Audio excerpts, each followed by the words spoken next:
ng bayan, maasahan anumang panahon.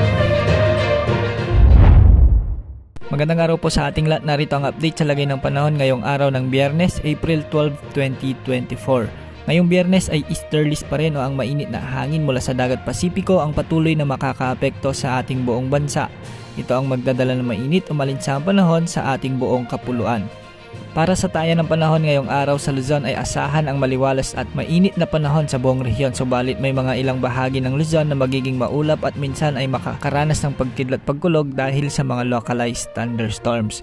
Sa Visayas malinis naman ang mga kalangitan sa halos buong rehiyon, ngunit may mga isolated rains lamang sa may Capiz, Aklan, Negros, Samar at Leyte provinces. Posible rin ang mahinang pag-ulan sa madaling araw sa may Cebu at Masbate. Ganitong panahon pa rin ang asahan hanggang hapon sa may Visayas at may mga biglaang pag-ulan ay dulot naman ng easterlies at ng localized thunderstorms. Sa Mindanao ngayong araw ay pangkalatang magiging maulap ang halos buong rehiyon at posible lamang ang mahinang pag-ulan sa may Soc-Sargen at Zamboanga Peninsula. Posible rin ang mahinang pag-ambon sa madaling araw sa may Surigao del Norte at Surigao del Sur.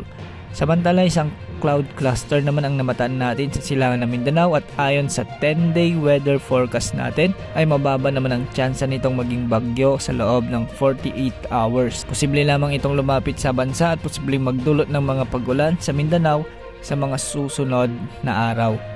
Wala ring nakataas na gale warning sa 5 karagatang sakop ng ating bansa kaya malayang makakapamalaot ang mga sasakyang pandagat.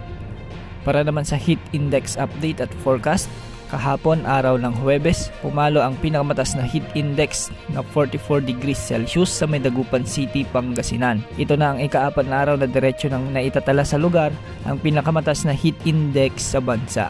Ngayong araw posibleng pumalo muli sa mahigit kumulang 44 degrees Celsius ang pinakamataas na heat index sa maraming lugar sa bansa, lalo na sa Dagupan City, Pangasinan. 43 degrees Celsius naman ang inaasang heat index sa may Bacnotan, La Union, 42 degrees Celsius sa Puerto Princesa City at Aborlan, Palawan, Catarman, Northern Samar at Cotabato City. Ang mga heat index na ito ay nasa level na ng danger level kaya maging maingat sa epekto ng mainit na panahon, lalo ng mga nasa labas ng bahay dahil posible ang heat cramps at heat stroke sa mga panahong ito. Yan ang update sa lagay ng panahon. Ito po ang weather update ng bayan.